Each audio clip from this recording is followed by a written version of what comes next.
This morning's gospel story is the calling of Jesus' first disciples. Catching people is the payoff, the memorable line from the story, as what those in the story are ultimately to do. The story's base comes from Mark's gospel. It is chapter 1, right after the opening words of Jesus' ministry. As Jesus passed along the Sea of Galilee, he saw Simon and his brother Andrew casting a net into the sea, for they were fishermen. And Jesus said to them, "Follow me, and I will make you fish for people." And immediately they left their nets and followed him. As they went a little farther, he saw James, son of Zebedee, and his brother John, who were in their boat, mending the nets. Immediately he called them, and they left their father Zebedee in the boat with the hired men and followed him. Matthew's version is nearly identical to Mark's in words and placement. A simple story on the surface, calling Jesus' first disciples, that can lead to provocative conversations about evangelism. Luke, however, takes this story and develops it. First, he delays the account until after Jesus has already been teaching and preaching for some time. First, Luke's gospel tells us he's doing that, and then shows him doing that in his hometown. The readings we've heard the last 2 weeks. He proclaims that the time is fulfilled. It is now for the good news for all the people of God. And the whole crowd at first says, "Yay, this is great. And it's even better news for us because we'll have a special place of privilege because it's our Jesus." To which Jesus sort of blasts them and, well, they try and throw him off the cliff. So it's now that Jesus forms his posse. Before this, he had been doing all the work by himself. So it's only now that Luke has Jesus call disciples. And he does so in the midst of the story. It's a change of routine. Jesus is no longer teaching in the synagogues, but instead out in the open. And he uses Simon Peter's boat. He gets him afloat just off the shore so everyone can hear and see him. It's got that natural amplification of sound from the water. He sits down, which is the classic way of a Jewish scholar teaching. And what he teaches isn't mentioned. Luke doesn't bother with it because that's not what Luke is getting at. He's setting up what comes next. Upon finishing, Jesus turns to Peter. "Put out into the deep water and let down your nets for a catch." And honestly, I just imagine the audible groans from the fishermen. You see, they had fished all night long. And we're not talking this gentle sitting in a boat, lazily casting their rod, hoping that they catch a fish. No, this is back-breaking work. And it is work that is critical for their survival. This is how they get their daily bread, as in the food to put on their table. And they don't even get to keep the fish. They sell it, of course, so that they can get bread for their family. They had finished the worst part of the job, the cleaning and the mending of nets, which they can then leave in the sun to dry overnight during the day until they can get at it again. Likely these men were due for some rest, although honestly they were probably about to go and labor in a different way. After all, they caught no fish. They needed to get their daily bread. So some non-fisherman comes around, who's clearly a preacher and a teacher, but ain't a fisherman, and says, "Cast your nets over on the side for a catch." Oh, really? Peter showing leadership and respect, speaks for the group. "Master, we have worked all night and caught nothing." I can only imagine the tone that was said in. But he also says, to his credit, "Yet if you say so, I'll let down the nets." And the miraculous happens. They catch fish where there aren't supposed to be any fish. And they don't really work at it. They just swim immediately into the nets. And they are filled to the bursting.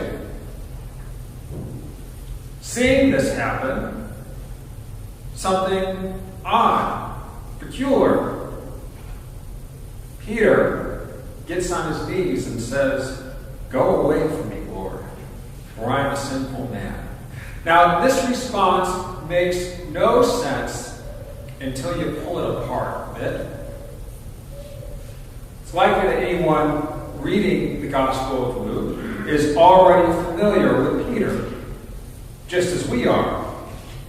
The thing that most stands out about him from his time running with Jesus is his spectacular failure when he denies even knowing Jesus.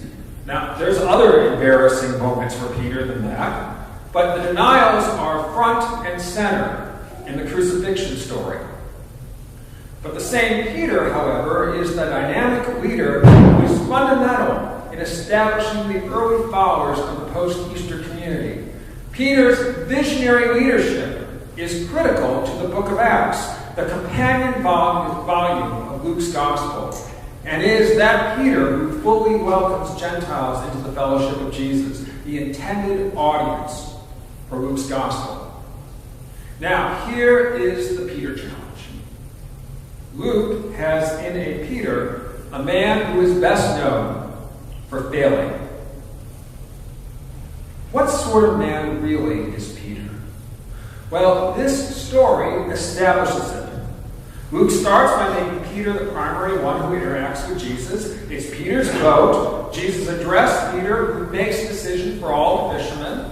And even though the text says that all the companions were stunned, we are told only specifically of what Peter does, which now leads us back to his falling on his knees and his words, "Go away from me, Lord, for I am a sinful man." You hear the echo from Isaiah earlier, only instead of saying, "Here am I, ultimately send me," in the experience, Peter says, "Get out of here. Don't change my life because you got the wrong person." It's too much for him to handle. He recognizes his smallness in comparison to the power exhibited by Jesus. And he freely admits to his imperfection. Perhaps he's well aware of his tendencies for quick reactions, which lead sometimes to great expressions of faith, but also awkward, terrible, open-mouth, insert foot moments. Surely Jesus has encountered and called the wrong person. And yet, Jesus calls Peter and the others just the same, perhaps suggesting that Peter is capable far more than he realizes. The invitation is offered to follow, and the choice is left to them. Now, we often gloss over the results. Of course they did everything to follow Jesus. I mean, that's what you do, right? But we lose sight of what a profound interruption this is in the lives of Peter's and others. They have miraculous fortune in this catch of fish. It was going to feed their families for many days to come. And yet, they walk away from simply enjoying the bounty of their good fortune. And the question is why? That's what Luke is pushing us to. And the reason is they've seen the source. They've witnessed the grace of God firsthand. And they feel compelled to risk this new security in order to follow Jesus. That is the parallel for us today. The willingness to risk for the sake of the gospel. Now, I want to be very clear here when I'm talking about the risk. This is not to put your life into jeopardy, a place of peril, but it is to let go of certain things. Things that only feed your security, or your honor, or your ambition, or ego. The things that do not profess and demonstrate God's love for us all, for the whole world. That is what the disciples ultimately let go of. Rather than seek to provide for themselves to get their daily bread, they put it all aside in order to follow Jesus and to proclaim a new way. Risking in God in this way leads to catching people. And I want to be clear, catching people is not snaring them in nets, but rather freeing them from the things that bind. And their ministry starts by releasing themselves, their sense of control. And oh my God, that speaks to me right now. You see, it's an illusion that we control everything, but we've been able, pretty much, to live with that illusion before COVID. We were pretty much in control, we pretty much got to decide what we do, and there were little societal consequences to it all. But that was an illusion. That wasn't really true. The frailty of our human lives have been put on display for us all to a point where we cannot deny it. Things will never be the same. That doesn't mean that holiness and hope is not to be found. See, that's what we are pushing ourselves to figure out. Who are we now? What is the church about? What is community about when it's not always safe to gather? What does it mean when so many of us gather in smaller groups or does so virtually in a way that protects? What does it mean to our souls when we encounter people who don't seem to care about their ways of caring for others and protecting others? How do we not go away in anger and fury, but instead of remain in a place of love? All of these questions are before us, and we must find a new way. That was what Luke was pushing his audience to understand.